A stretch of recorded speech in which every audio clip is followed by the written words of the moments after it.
बिस्मिल्लाहिर्रहमानिर्रहीम, अस्सलाम वालेकुम। ये जी फैसला कुन मीटिंग जिसको कहा जा रहा था, जिसमें एसआरजी के इन्वेस्टर से किस्मत का फैसला होना था, वो कल हो गई है। कंपनी के और कमेटी के मेंबर्स का मुख्तसर बयान तो कल आपने सुन लिया होगा। जावेद साहब का जो है, जो कमेटी मेंबर थे, उनके डिटेल्ड बात भी आ गई है कि क्या क्या मीटिंग में हुआ, वो आज की वीडियो में हम देख लेंगे। जैसा कि किसी भी मीटिंग में होता है, गिव एंड टेक हुआ है। कुछ बातें सीईओ साहब ने इनकी मान ली और कुछ बातें सीईओ साहब की कमेटी ने मान ली हैं। तो मेन जो पॉइंट था वो था गारंटी, क्योंकि जो ऑप्शन ए में जाना चाहते हैं या प्लान ए प्लान बी में जाना चाहते हैं कि वो गारंटी चाहते हैं कि क्या गारंटी है कि वो जो कंपनी है वो पैसे देती रहेगी, वो फ्रॉड नहीं करेगी। प्लान ए वाली ये गारंटी चाह रहे हैं कि जी क्या गारंटी है कि अगर अकाउंट खुल भी गए तो हमें पैसे वापस मिलेंगे, तो अगर नहीं खुलते फिर क्या गारंटी है। तो इसके ऊपर जो है ये एक पुरानी डिमांड थी। तो जावेद साहब ने कहा है कि जी हमने सीईओ साहब को राजी कर लिया है कि वो स्टैंप पर लिख के देने को तैयार हैं कि जब भी अकाउंट खुलेंगे तो पैसा दिया जाएगा इन्वेस्टर्स को। और जहां तक प्लान बी वालों की बात है तो उसके ऊपर भी जावेद साहब ने कहा है कि सीईओ साहब राजी हैं कि मैं ही गारंटर हूं और स्टैंप पर लिख के देने को तैयार हूं कि जो भी नई कंपनी काम करेगी उसकी गारंटी मैं दे रहा हूं। ये जो बात है, ये चूंकि सीईओ साहब ने भी बात खुद की है, तो ये बड़ी इंपॉर्टेंट इसलिए है कि अब तक जितनी भी नई कंपनी की बात हो रही थी उसके बारे में जो मैसेजेस भी आते हैं उसमें सीईओ साहब इन्वॉल्व नहीं थे। लेकिन सीईओ साहब का ये जो बयान है कि मैं ही इसका गारंटर हूं, तो क्योंकि नई कंपनी के अंदर यही कहा जा रहा था कि सीईओ साहब का कोई लेना देना नहीं होगा, लेकिन वो अब इसके गारंटर बन रहे हैं, तो एक तरह से इनका रोल अब सामने आ जाएगा नई कंपनी के अंदर। जावेद साहब ने कहा है कि जी प्लान बी अगर शुरू हो जाता है, क्योंकि कंपनी चाह रही है कि जी इतने अरसे से लोगों को पैसे वापस नहीं मिल रहे, तो ये एक तरीका है जिससे विड्रॉ दिया जा सकता है, प्रॉफिट भी दिया जा सकता है। तो जावेद साहब ने कहा है कि अगर प्लान बी स्टार्ट हो जाता है तो उनको कोई इतराज नहीं है अगर गारंटी हो, और प्लान ए की भी गारंटी देनी होगी। और फिर उन्होंने साथ ये भी बताया कि जी 12 तारीख को, क्योंकि 12 तारीख को नैब कोर्ट की हेयरिंग है और उसमें क्लियर हो जाएंगी कुछ चीजें। उन्होंने कहा है कि जी अकाउंट्स का क्या होगा।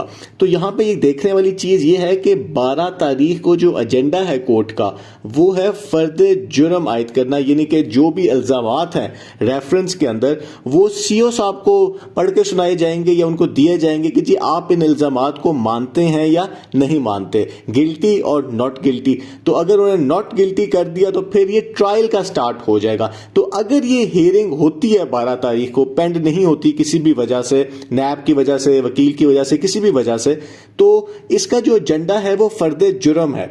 तो शायद हो सकता है कि जो अकाउंट्स की बात है वो एंटरटेन ना की जाए कल उस मीटिंग के अंदर, क्योंकि जो नैब लॉज में चेंजेस आई भी हैं, जिसका गैजेटेड नोटिफिकेशन भी आ चुका हुआ है, उसमें जो फ्रॉड के केसेस हैं, पब्लिक चीटिंग एट लार्ज, जिसमें ये केस फॉल कर रहा है नैब के मुताबिक, वो तो नैब के पास ही रहेंगे। ऐसा नहीं होगा कि 12 तारीख को ये लोग जाएंगे और कहेंगे कि जी ये केस तो नैब का रहा ही नहीं है।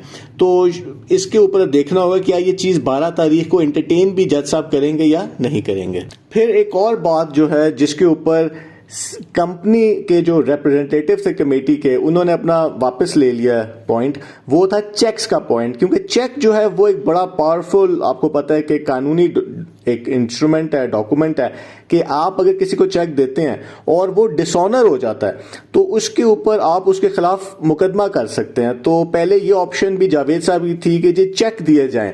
तो इसके ऊपर उन्होंने कहा है कि जी जावेद साहब ने कहा है कि सीईओ साहब ने ऑफर की थी कि वो चेक भी देने को तैयार हैं, लेकिन वो 6 महीने ज्यादा के चेक वैलिडिटी के नहीं देने को तैयार थे। तो हमने चेक वाली बात को छोड़ दिया है कि आप जब हमें स्टैम्प पेपर दे रहे हैं तो फिर चेक की क्या ज़रूरत है। और वो जो रीज़न है जिसकी वजह से सीईओ साहब ने ये नहीं किया वो यही था कि बाद में मेरे लिए कोई मुश्किलात पैदा ना हो जाए कि बाद में लोग ये, जाहिर बात है, वो पैसे लेने पहुंच जाएंगे बैंक में चेक लेके, और सीईओ साहब के लिए मुश्किलात पैदा हो सकती थी। तो ये जो पॉइंट था ये कमेटी ने एक अपनी डिमांड वापस लिया। फिर कहा गया है कि जी जो प्लान बी में जाना चाहता है तो उनको तो मुनाफा आना स्टार्ट हो जाएगा। तो हमने पूछा उनसे कि सीईओ साहब से क्या आप 36 महीने की गारंटी दे सकते हैं, क्योंकि आपको पता है कि अगर आप जितने भी पैसे हैं वो 36 महीनों के उसमें आने हैं। तो उसके ऊपर उन्होंने कहा है कि जी मैं 72 महीने तक यानी 72 महीने तक गारंटी देने को तैयार हूं। तो हमने कहा कि चलें ठीक है, फिर हम भी प्लान बी के साथ एग्री करते हैं। फिर एक जो सवाल था कि जो किसी शख्स के 2 अकाउंट हैं तो वो एक जो है एक प्लान ए में कर दे एक प्लान बी में कर दे, तो उन्होंने कहा ये भी पॉसिबल है। जो माजूर अफराद हैं कोई और जो इस तरह के अफराद थे स्पेशल पर्सन जो हैं और जो दुनिया में नहीं रहे, उनके बारे में कहा है कि जी जैसे ही अकाउंट खोलेंगे तो उनको हम पैसे दे देंगे। लेकिन साथ उन्होंने ये भी कहा कि जी अगर किसी के लाख रुपए हैं और हम वो लाख रुपए उनको दे देते हैं तो वो तो खर्च कर देगा, तो अच्छा यही है कि हम ऑप्शन बी में कर दें। तो इसके ऊपर उन्होंने कहा जी उन्हीं को आप फैसला कर देते। गैर मुल्कियों के बारे में भी कहा है कि जी उनको भी मर्जी है कि वो प्लान ए में जाते हैं प्लान बी में जाते हैं। जो नहीं जिसका हमें बताया गया वो इन्होंने कहा था कि जी हम क्रिप्टो करेंसी का पूछेंगे कि क्या इनके पास है नहीं है, उसके बारे में हमें नहीं पता। फिर प्रॉपर्टीज जो इनका एक था कि प्रॉपर्टीज को भी हम हिस्से करेंगे और वो रेंट पे देंगे बेच देंगे, उसके बारे में वो बड़ी अजीब सी डिमांड थी, वैसे उसके ऊपर नहीं हमें पता। फिर आपको पता है कि जैसे ये हुआ है तो जावेद साहब के ऊपर थोड़ा सा पॉइंट आना स्टार्ट हो गए हैं कि उन्होंने सारी बातें सीईओ साहब की मान ली हैं, क्योंकि सीईओ साहब जो कह रहे थे कमेटी ने एक तरह से उनकी बात मान ली है कि जी जब तक अकाउंट ओपन नहीं होते मैं कुछ नहीं कर सकता, यही उनका पॉइंट था।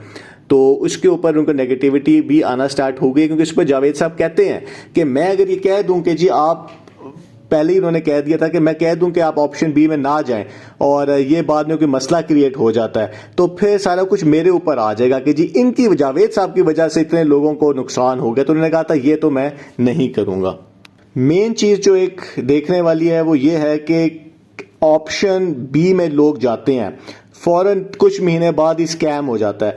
इतने टाइम तक जो है या वो कंपनी के साथ कोई इनका इशू बन जाता है वो नहीं पैसे देती, तो इतने टाइम बाद दोबारा सारे ऑप्शन बी वाले ऑप्शन ए में आ जाएंगे और गारंटी क्या होगी, गारंटी सीईओ साहब की होगी। लेकिन सीईओ साहब पैसे नहीं दे सकेंगे क्योंकि अभी तो केस का पता ही नहीं है कि केस होना कब है, अभी तो ट्रायल स्टार्ट ही नहीं हुआ इसका। तो दोबारा से ऑप्शन बी वाले सारे ऑप्शन ए में आ जाएंगे। ये एक देखने वाली बात है। बहुत बहुत शुक्रिया।